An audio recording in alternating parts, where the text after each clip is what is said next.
Welcome to Toffee TV. We are here to talk about Fabian Delph to Everton. There's been strong links, a number of clubs interested in Fabian Delph. Everton apparently are one of them, and we are going to have a chat about it because it's quiet, so we're going to chat about this story. Joined by Andy at El Pavote FTBL on Twitter. Give him a follow. Andy, your initial thoughts on Fabian Delph potentially going to Everton? I suppose I'll put my Everton hat on instead of the analytical hat on. Instantly it's like, oh, Fabian Delph. It's a bit deflating. But when you put your analytical hat on, you think about it, it makes more sense in the sense that, as people have said, you need a bit of leadership. He's come from Manchester City, he's won things, so he'd had that. He is when fit a good player, he can play left back, centre back, left back, centre midfield, possibly right back if you need them to.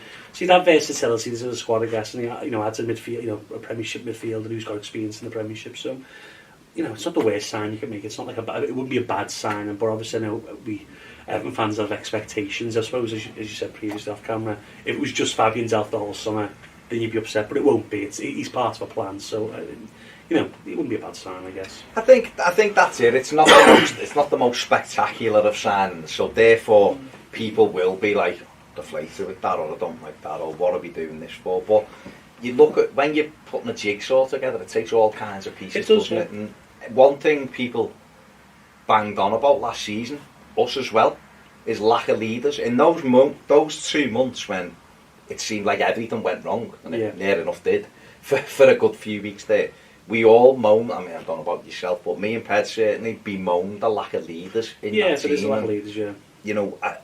I watched the All or Nothing documentary about Manchester City, and this lad came out of it, apart from Bradley the kit man, this fella came out the best, I would say, out of it in terms of the people who are taking Pep out of it, obviously. But I thought, as from the players' perspective, because you could see how much he was firing them up when they had the defeat, the anger on him, the unacceptable, blah, blah, blah. He was the one G'ing them up. I don't know.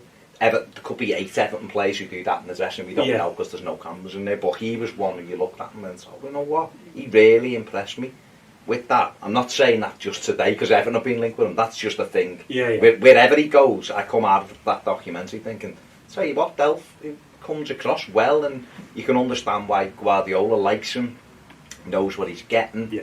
And I suppose the appeal to someone like Marco Silva and Marcel Brandt is exactly what you've just said there. He's versatile, can play left back, centre midfield, left midfield, right back. Yeah. If you've got a player as well as all of those positions, as a leader in your squad, it can bring out the best in other players. You can got something to knit it together. I think obviously Manchester City, as you say, Pep does like him. I don't think he's getting rid of him lightly, but they have brought in, obviously, they've brought in Rodri, who's played centre midfield, so and obviously they've got Zinchenko, Mendy, and they brought Angelino back from. So he hasn't really got a place, and obviously we can only get 25 men in the squad. Yeah, he's a good player. People have seen him over the years for England, and he'd add something, I guess, to the side. I don't think he'd be a first choice starter, but then again, you need to be able to rotate different looks. You can play him in a 4-3-3 with Gomez and Gay. Gay could obviously then push on. He can sit in sort of more of a 6 if you like. So there is options there. The only worry, obviously, I have find with players who are, I'm, as people know, I'm predominantly someone who's signed 26 and under. Is the wage? He's probably going to want a lot of money. So if you put him on 80k for 3 years, is he going to be? Is he going to be a useful member of the squad for 3 years? Who knows? He has had his injury problems. It becomes hard to get off the books at that stage. But you've got to trust Marcel Brands. He's obviously planning from short, medium, and long term. He probably sees Delph as someone who can add that leadership, add that experience, add that versatility to the side. And he can probably bring other players along. You've got a couple of young midfielders like Joe Williams and people who are on the fringe of the first team. So that sort of experience can help as well. Tom Davis, of course, that is a sort of key year for Tom as well, in the sense that he doesn't need to sort of start his buttons. Should we as fans worry about whether we're going to be able to get him off the wage bill?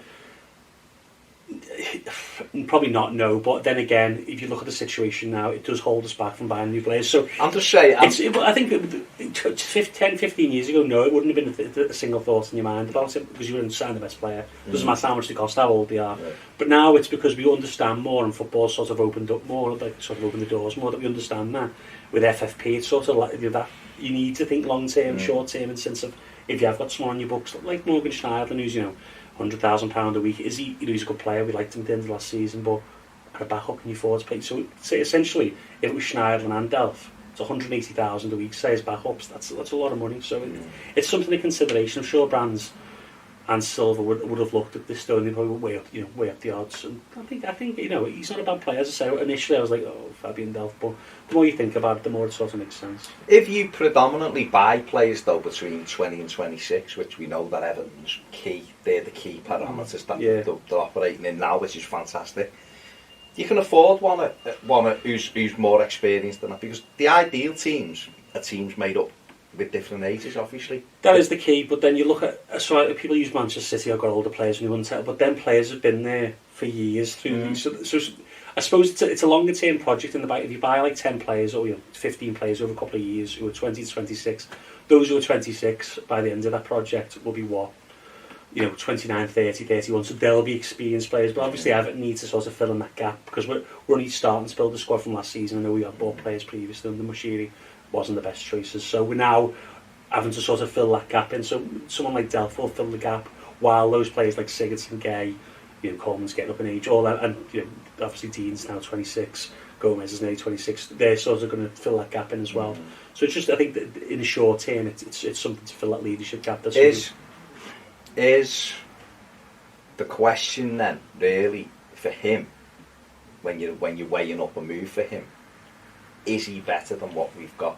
So if you're saying, okay, say Everton's midfielders finished the season, Garner, Gomez and Sigurdsson, at the moment all three play for us.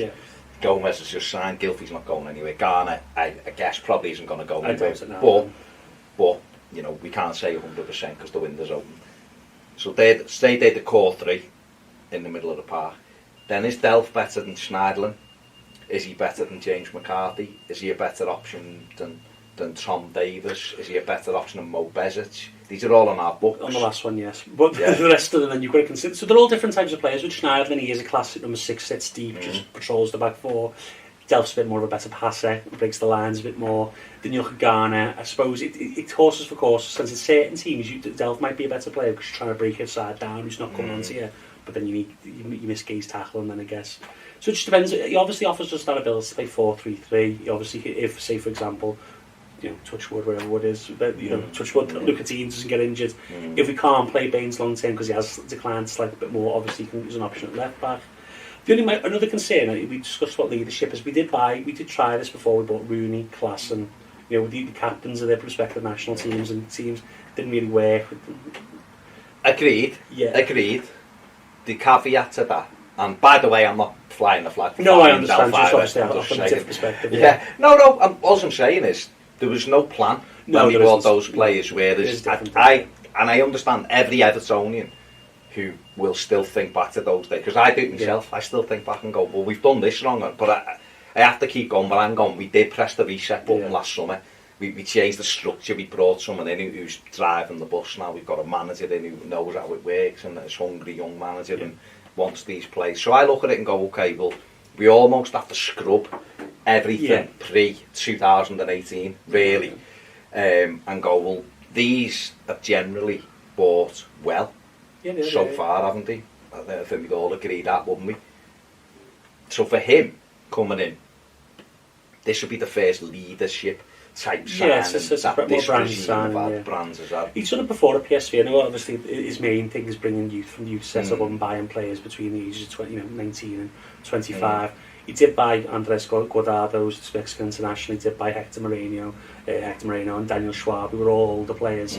They were all a bit cheaper than possibly the Delph will be, but what they did is add that experience to get them over the line. And obviously with this year, I know I don't want us just to push this year because I want sustain success, but this is an opportunity to sort of try and get in the Champions League. And I suppose a player like him who knows how to play in those big games, who understands that you have to be consistency. So he's someone who has been in a team which has been consistent week on week continuously, and they don't let up. So that sort of experience will be valuable if we are trying to win a trophy, or we are trying to get top four, which is obviously very important.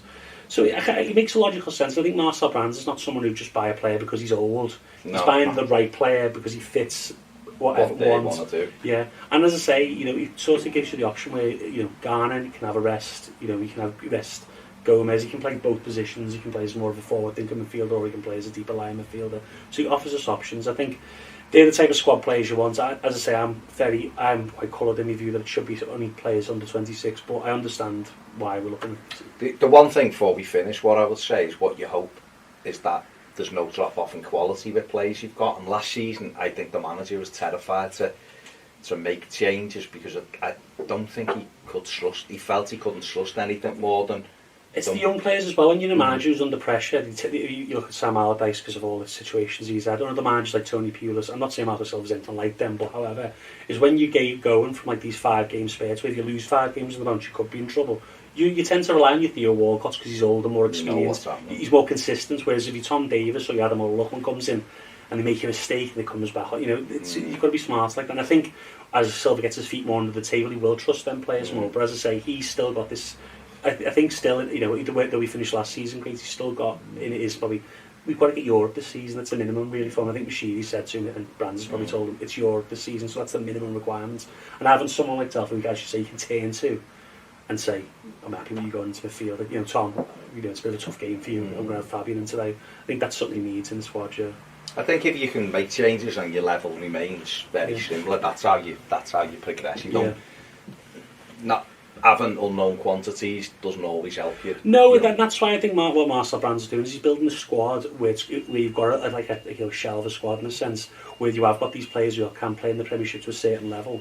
And then then maybe next summer after that, start buying those gems, as we call them, those unknown players, because then they can go into a squad that's ready to integrate them, and they don't have to step in straight away. Whereas now, say Gay got injured long term, or Gomez got injured long term, having Delph, and if Tom Davis came in, great, because I do like Tom, but if things went wrong, Tom's going to take the blame, whereas Delph's more of an experienced player, can take that on his shoulders. That can be the difference. There you go. Let us know what you think in the comments below. Would he be a good signing for Everton? Is it someone Everton should go after, or would you rather Everton stayed away from this type of signing? Or are you one of those now who just goes, if Silva and Brands want him, it's good enough for me, we'll see how it plays out? Because I know what Andy's saying, we've been burnt a little bit in the past, of course. We have a couple of seasons ago, and we've still got players from the Koeman era that we wish we didn't have, but I would still say he's a level up from most of those. Brands would have looked into it, beyond belief. He'll know exactly what he can provide. So you've got to trust Marcel Brands. I know some people are saying he's only bought so and so from Chelsea or so and so from Barcelona. He's just trying to pick efficiencies. If you get Fabian Delph for 8 million or whatever he's going to get him for, it's not a bad sound overall. It makes us better for at least a year. There you go. Let us know it. I mean, listen, he might even end up here, but Everton apparently interested in him along with other clubs. So. Would he be a good signing for Everton? Yes or no? Let us know what you think in the comments below. Give us a subscribe if you haven't. It takes a sec. And if you want more videos, get over and join us on Patreon. Big thanks to Andy. See you later.